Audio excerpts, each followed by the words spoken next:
What's up, you guys? Shiz back with another video, this time giving my thoughts, predictions, expectations with this week's Pokemon Day Present. It's been a year since the last Pokemon Presents. We've gotten nothing really, at least nothing major. We had the release of Pokemon TCG, updates here and there for other games, but nothing really substantial, especially in the way of Pokemon ZA, Legends ZA, let me clarify there.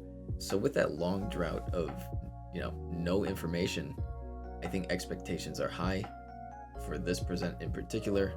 We're on the eve of the 30th anniversary.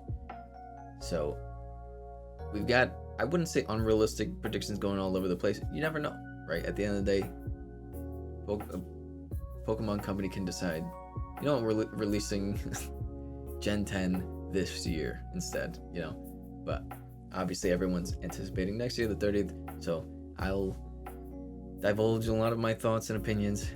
This is the second time I'm doing this video. The first time I did it, I yapped for an hour, so I really streamline. I'm gonna try to streamline this as much as I can.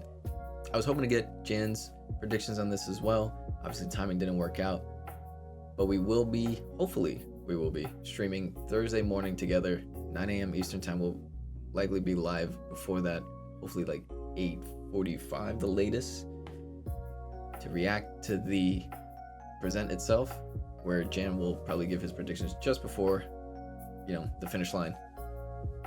So we'll see if we're right, we'll see how we're feeling, we'll see if we even make a bingo card or do something with it. I don't think I have an immense amount of predictions where I would do like a full kind of bingo card, maybe something smaller. We've done bingo card in the past where I think I did it 4x4 or something like that, but enough of that. Let's get right into it. So I'm going to be honest with you, in terms of the mobile games, the vast majority of them I'm not invested in at all. Pokemon Sleep, I thought the reveal for that was really funny, but never downloaded that. Cafe Remix, Masters EX, those two never really piqued my interest, so I never got them. Go, played when it originally came out, came back to it years later for a bit, now I'm off of it again. So we'll probably get things in relation to Pokemon Go Fest, but I think the main thing of the mobile game block is going to be focused on TCG Pocket. I think, it's the most successful of them right now.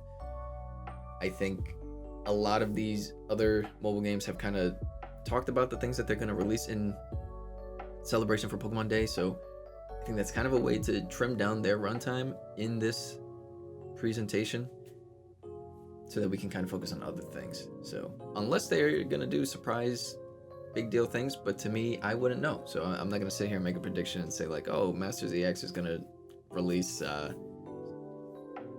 girl from Horizons with Terapagos or something. I don't know, but with TCG Pocket, again, that's another one that I'm not really into. I prefer the physical TCG, collecting those. But with Pocket, I know there's supposed to be another pack that's supposed to be coming back out. There's predictions about it being either a Giratina set or an Arceus set, so I expect one of those. But when it comes to the physical TCG itself, I know we just got the news of Destined Rivals, which has some returning trainer Pokemon, like the Team Rocket, Mewtwo EX, Cynthia's Giratina EX, things like that. I'm in a disappointed place with the TCG. I mean, if you've seen the background, if you've seen my pack opening videos in the past, I was reinvested in collecting Scarlet and Violet cards. And at the time when I was collecting them again, it didn't have this craze around it. During COVID, things were super crazy about collecting cards, and then it seemed like it kind of died down during the start of the Scarlet and Violet series. And now it's kind of ramped back up, especially with the Prismatic Evolution. Obviously, with the 151 set, things got crazy again for that, but understandably so. Yeah, not a big fan of how scalpers and, all these people have abused what is, at the end of the day, a collectible for children. Not saying that, adults can't collect these cards. I collect them, but I collect them because I really appreciate the art. I really love seeing the art. I love the tactile feeling of opening packs and the excitement of sifting through cards and pulling something great. I haven't flipped any of these cards. Like, I just liked collecting them because I liked the cards and I liked the art. So I haven't really been collecting in a while, and that sucks. But anyway, that's enough of that. We'll hear more about Pokemon World also. I think it's Anaheim, right? But I know the key art for that had some of the Kalos starters, so that's kind of been like influencing some thoughts here and there. So moving on from those mobile games, I guess we could talk about Unite next, because technically it's a mobile, even though I've only ever played it on the Switch. I'm gonna lock in that they're gonna announce 3 Pokemon again. They've seemed to have been doing that a lot recently with their announcements. I think it's great to kind of get this steady stream of Pokemon coming to Unite, though honestly I haven't really played the game all that much since maybe Ho-Oh came out. So I know there's been some news. There has been obviously new Pokemon that have come out. Armor Rouge, Psyduck, Galarian Rapidash, I believe were the last 3. And going into this presentation, we already know that Suicune is the Pokemon Day legendary Pokemon. Obviously they've done this every year for, I think, the last like 3 years of Unite or whatever for these Pokemon Day events, where we get a legendary Pokemon with the dice roll event thing. So expecting that to be how we get Suicune for free as a playable character. Very likely that it is an all-rounder, but we also know that Alolan Raichu has some moves in the data of the game. I don't believe we've seen the model yet. I think it's just data for the movesets so far that's been data mined. So we'll probably get Alolan Raichu as one of the 3. But that is looking like an attacker, so I'm really hoping that the 3rd one is a defender, and I'll, do that little title card thing on the top there. I did I guess, prediction / what I would like to see coming down the pipeline as playable characters for Pokemon Unite.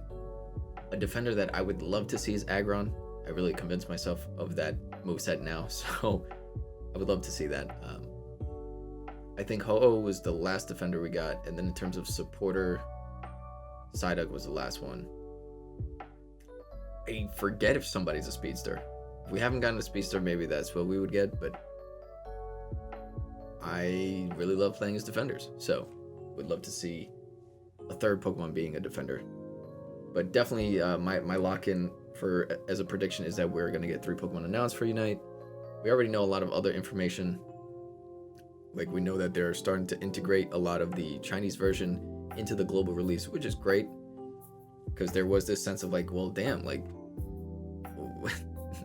why are we playing an inferior version of the game? But is that necessarily enough to draw people back to the game? That I don't know. I feel like I've just lost a lot of interest in it competitively. I have no interest in playing it for a thing to like rank up in Masters, but it could be fun to return back to it every now and then. Right now my focus in video games has not been the same since the summer, I'd say. I was kind of winding down, and right now mainly the thing I've been playing is Marvel Rivals, and that's just like to do dailies. And every now and then I'll play some ranked of that. But yeah, it would be great to kind of get the crew back together for some more Unite, but I think at this point of its life, these substantial changes are great because we are like 3-4 years into the life cycle of this game. So it does need refreshing. It does need some more excitement to it. But who knows? Maybe we're at the end of the hill soon with this, which would be unfortunate. But more Pokemon is always great. More representation is always great. I need to drink some tea. My throat is bad now. Another prediction. So originally I was thinking, okay, maybe we'll get news of a Black and White remake. But now, because of some other news, I am not anticipating that anymore. And I'll get to that at the end of this whole prediction block. Like, I'll kind of separate that because it is possibly a significant spoiler, and so if you want to avoid that, if you do watch, first of all, if you're watching this, thank you for watching. But yeah, I would rather save something like that for more of the end. But yeah, I think it's more likely that we would get it after Gen 10, just kind of spacing things around. Like, yes, Legends ZA was supposed to come out 2024, apparently. It being pushed back to 2025, probably like a year before we get Gen 10, which I'll get into a bit in a second. Kind of makes their release schedule maybe a little bit iffy, but I think it depends on if they have Ilka or another group working on the remakes, or if they're working on the remake in-house. That, you know, remains to be seen. But yeah, as someone who, I fell off of Pokemon at Platinum and then came back for Sun and Moon and then came back for Legends Arceus and Gen 9 and then kind of revisited Sword and Shield and X and Y. I've never revisited Black and White. And there's obviously Black and White 1 and 2. So I'm not, you know, like super knowledgeable on the story layout of both.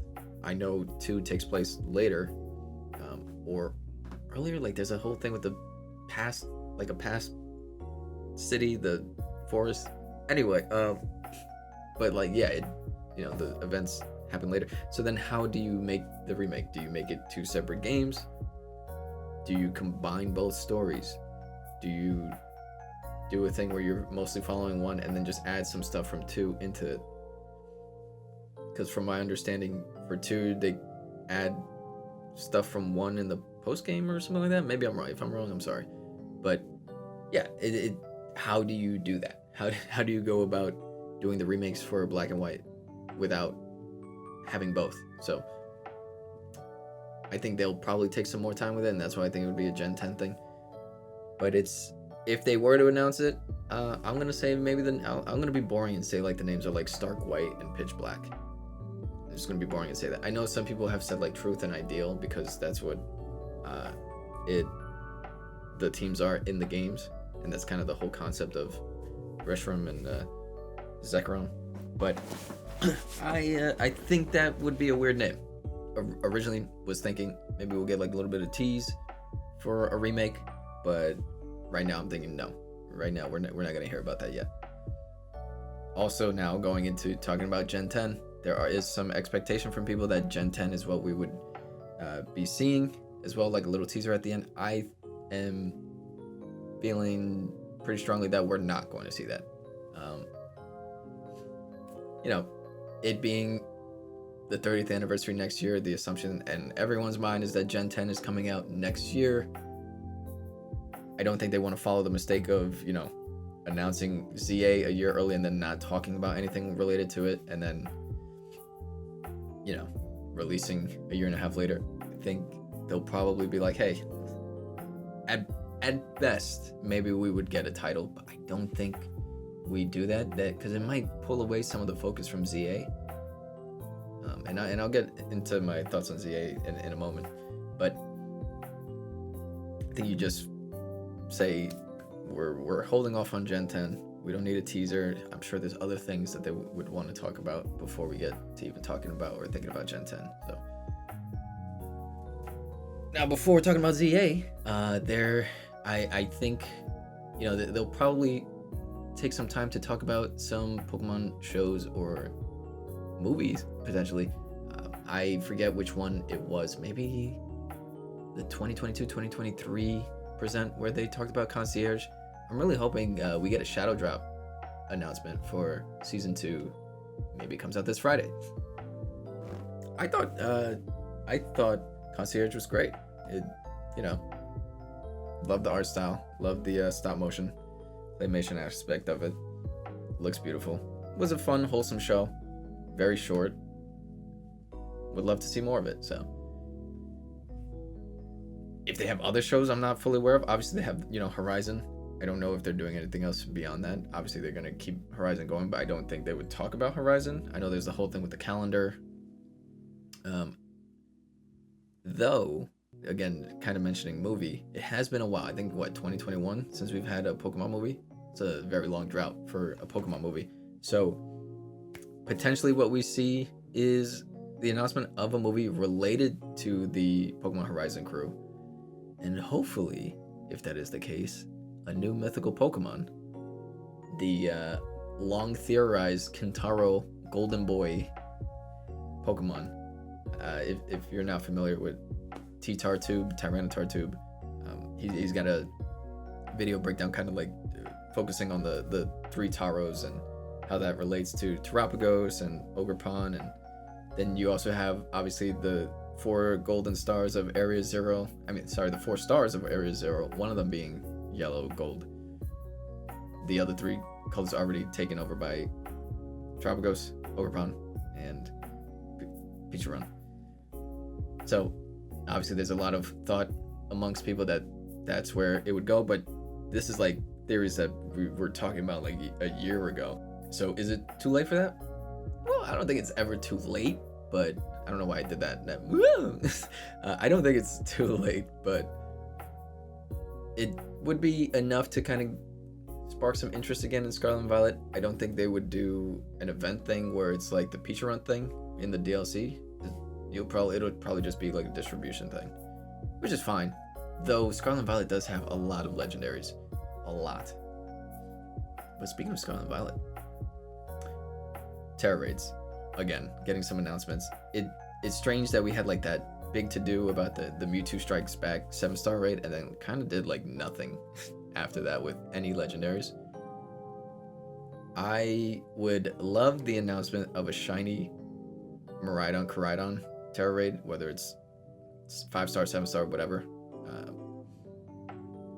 But thinking about that kind of feels like an end of the life cycle of the game kind of thing, where like in Sword and Shield, we had the distribution codes for shiny Zacian, Zamazenta, oh my god, and Eternatus, those 3, towards the beginning of Gen 9. So I don't know if you would necessarily do that now. If that is the case, I really hope we get the announcement of the 3 Paldean starters as Mighty Marks. Feels weird having everyone else as a Mighty Mark except for them, so would love to see them get their dues. T-break. Now, one more thing, again, before getting to ZA. Every single one of these that I've done in the past, since we've like kind of come back to doing YouTube stuff, I've said the same thing. I've said this is the year that the Pokemon games are coming to NSO, and I think it's time to just let that die. So I'm going to sit here and say that they're not coming to NSO. If I understand correctly, there's some kind of licensing thing between Nintendo and the Pokemon Company that could potentially stop that. And so as an alternative, what they would maybe want to do is release a collection that you would have to pay for, which makes sense, you know. But if that is the case, I don't think then you would do that this year. I think you would probably do that for the 30th anniversary, right? Like just a celebration. Hey, 30 years. Who can believe it? It's all started here, and then boom. Which is fine, but it kind of sucks because I don't know. There's no way to play these games right now on the Switch. So then we're skipping the Switch, and presumably you would be able to get that on the Switch too, if that were the case. The assumption is that would be a collection of the early games, like the Game Boy to Game Boy Advance.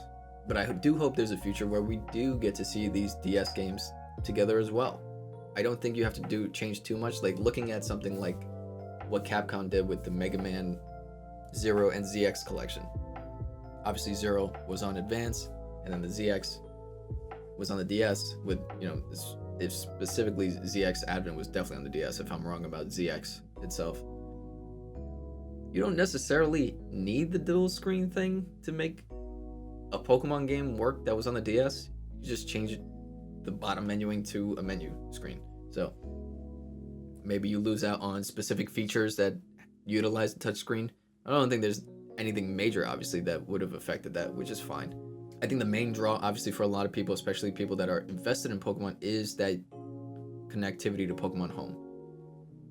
And now with how much they've been doing these updates with Pokemon Home for Dex completion to get shiny Pokemon, it would be a great way to get shiny Mews, Celebi, Jirachi, Deoxys, and then if you move on to the DS games, you know, Victini Victini as of right now is the one that doesn't have a shiny as the longest. Now that we've gotten Keldeo for the Sword and Shield decks, so Victini's definitely due for one, but we'll see when that comes out. But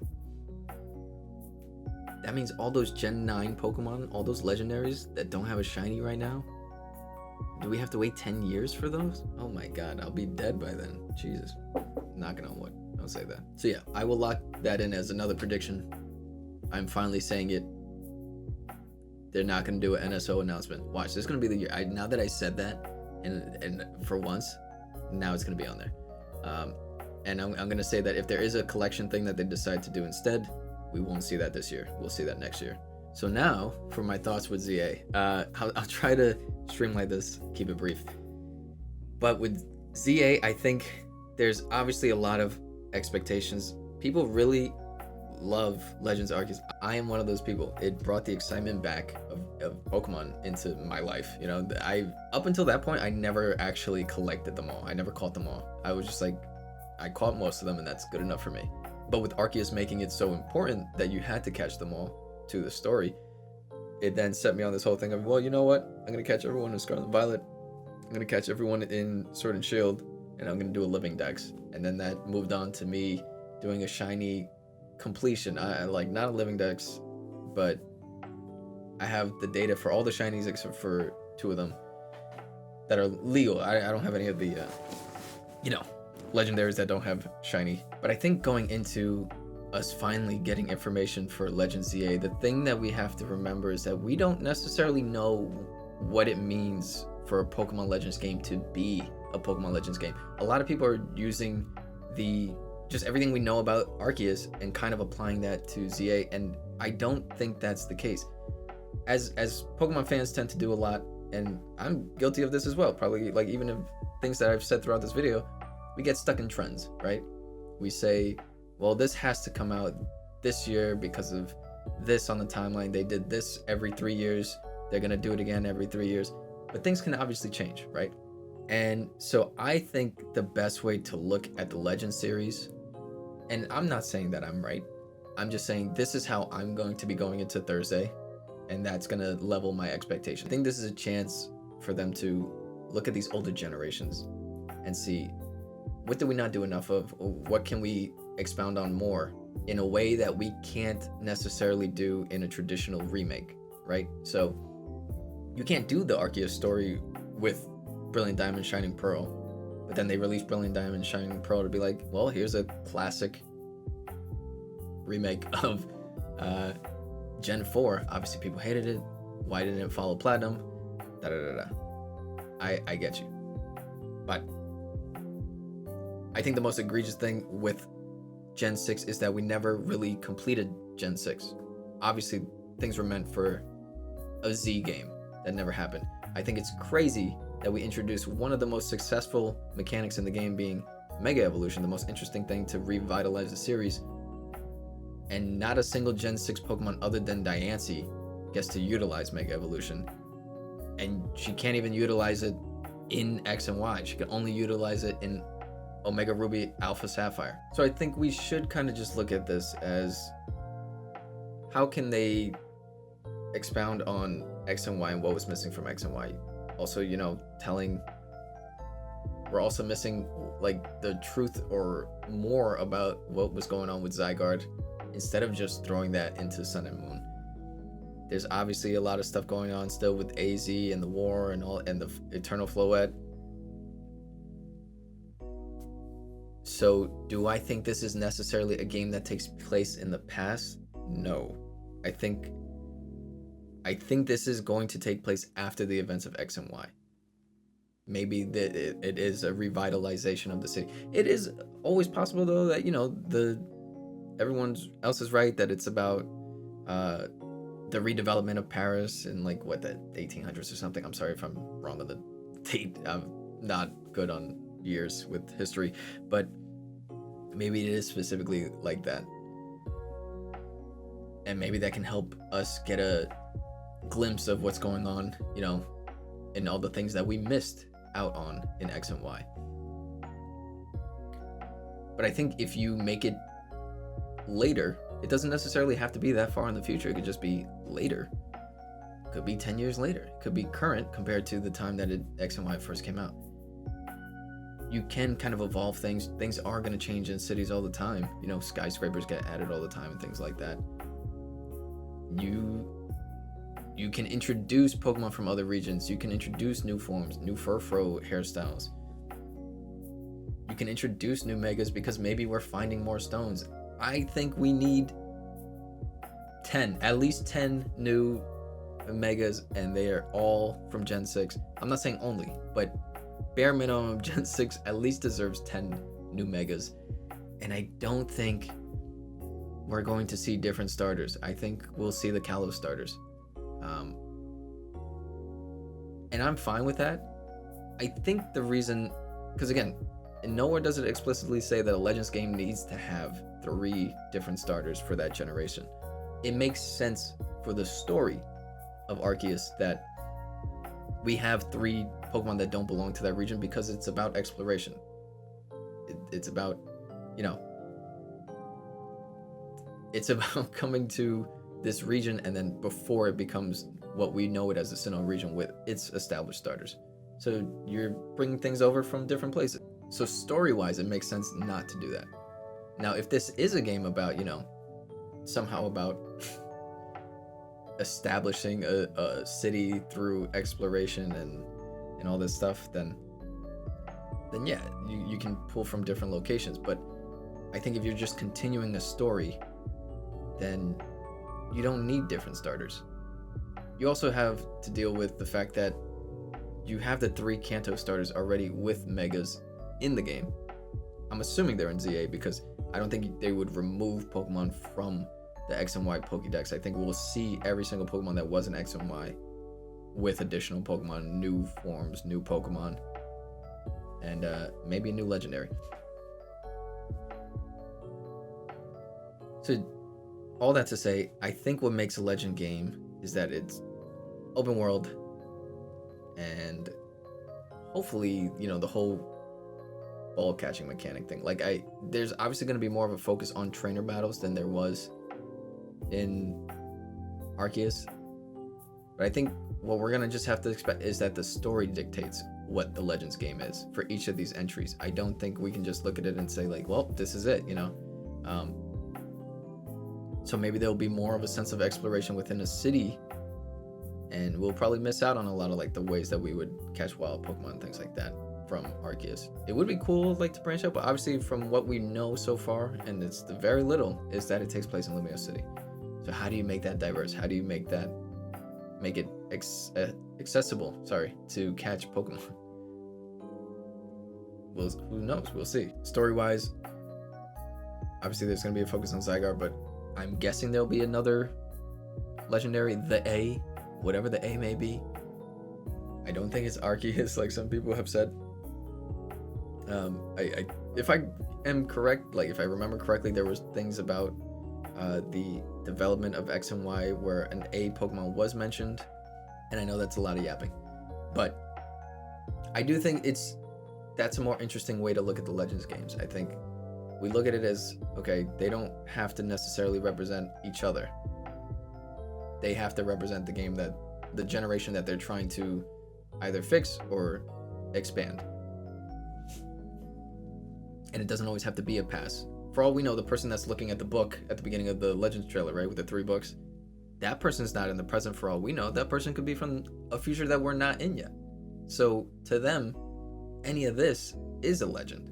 And I also think, if we look at other generations to then tell legend stories in, of course, as soon as Arceus came out, everyone was thinking, okay, Kyurem, for Gen 5 with the original Dragon story.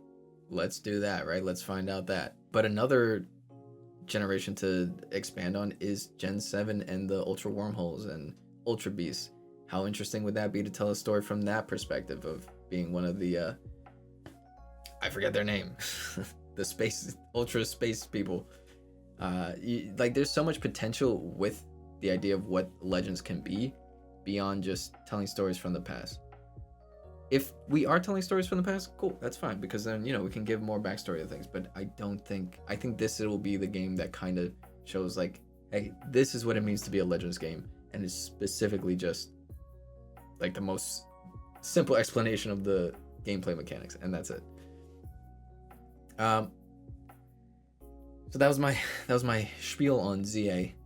I will do a recap on my total predictions and everything after this, but this is the little bit of section where there's information from a known leaker. So if you want to avoid this and just click out of here, thank you for watching, and let me know your thoughts of everything so far, or like your predictions of what you're expecting for Thursday. But there was the Tera leaker had given out information about a thing called Project Synapse. Not much information, just kind of comparing it to something like a Splatoon type of thing. So it's like a multiplayer game for Pokemon. And another leaker / person with sources named Pyro posted a picture of Synapse today, like actual synapses, not Pokemon synapses. Kind of implying that we will be hearing about that game on Thursday. I'm gonna take a guess and say that game is called Pokemon Clash. That kind of makes sense if you're kind of doing like a hero shooter kind of thing. Is it the perfect time to release that? I don't know, right? Because Marvel Rivals has so much attention on it right now compared to other hero shooters. I don't think anything that Pokemon would put out would surpass that, but it needs to be on that level. Then it needs to be as good as that. Obviously, what they have is a benefit, just like how Marvel Rivals has the benefit of having a vast catalog of heroes to utilize and make interesting playstyles with. Pokemon has the same thing. They have over 1,000 creatures that they can utilize.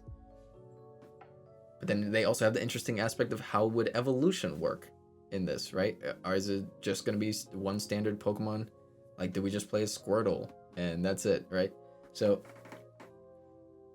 we don't know anything about this game other than apparently that it's like Splatoon, which I think by saying that what they meant was it's a competitive, like, 5v5 shooter or something. So we'll see. And this would be a game that's under the Pokemon Works umbrella, which is like a collaboration or a subsidiary of the Pokemon Company and Ilka. So when Ilka's working on Pokemon games, they'll now be on like Pokemon Works. Which is why I'm like, okay, maybe we're probably not getting anything Gen 5 related, even just beyond the whole year thing. Finding out that this is going to probably be talked about on Thursday means they're more focused on that, if anything else. So that's pretty much it. I mean, quick recap, not going to delve too much into the mobile stuff, whatever. No Black and White remake. But if it is, Stark White, Pitch Black. No Gen 10 anything. We're not going to see a title. They're not even going to say the number 10 at all. Pokemon Unite, 3 Pokemon being announced. I'm going to lock Aggron as the third one. Pokemon Concierge Season 2 Shadow dropped Friday. A new Pokemon movie. Probably related to the Horizon series. Hopefully a mythical Pokemon. Scarlet and Violet Terror Raid events announced. Which, that's a gimme. So I'm gonna lock in that it's the starters, the 3 starters as Mighty Mark. But I'm hoping we get Shiny Coretta Miranda. And for ZA, I guess I'll lock in. For ZA, I'll lock in 3 things: Kalos starters. All right, Kalos starters. We see new megas for Gen 6 Pokemon. And we get a hint of the new legendary Pokemon that's going to be bothering Zygarde. And I'll lock in Pokemon Clash as a name for the big reveal. I guess we'll see. Hopefully, honestly, again, I'm trying to go in with tempered expectations. Like, yes, it's been a year without announcements, but this is like the year before the big year, right? So this is not gonna be like, it's gonna be like, to some people, just a lot of maybe spin-off stuff or things like that, things that probably don't seem substantial to people. But it's been almost 30 years of this. I'm older than this series as a whole, but yeah. Anyway, I'm excited for Thursday morning. I hope you guys are too. Again, let me know your thoughts, your predictions. Let me know what you think of my predictions. We'll hopefully hear what Jan's expectations are. So if you want to hear his thoughts, come join the Twitch chat Thursday morning. Maybe like 8:45 a.m. Let's say like 8:30, 8:45 a.m. Eastern time on Thursday, and we'll be reacting live, and we'll post it on YouTube anyway, in case you do miss it. But if you watched this video, thanks for watching. Thanks for sitting through me yapping and rambling. My throat is very sore, so I'm going to finish this tea. If you like this video, hit that like button. If you loved it, hit that subscribe button. You just can't get enough, come over to twitch.tv/BrosCindy, where I might be live. But until next time, peace.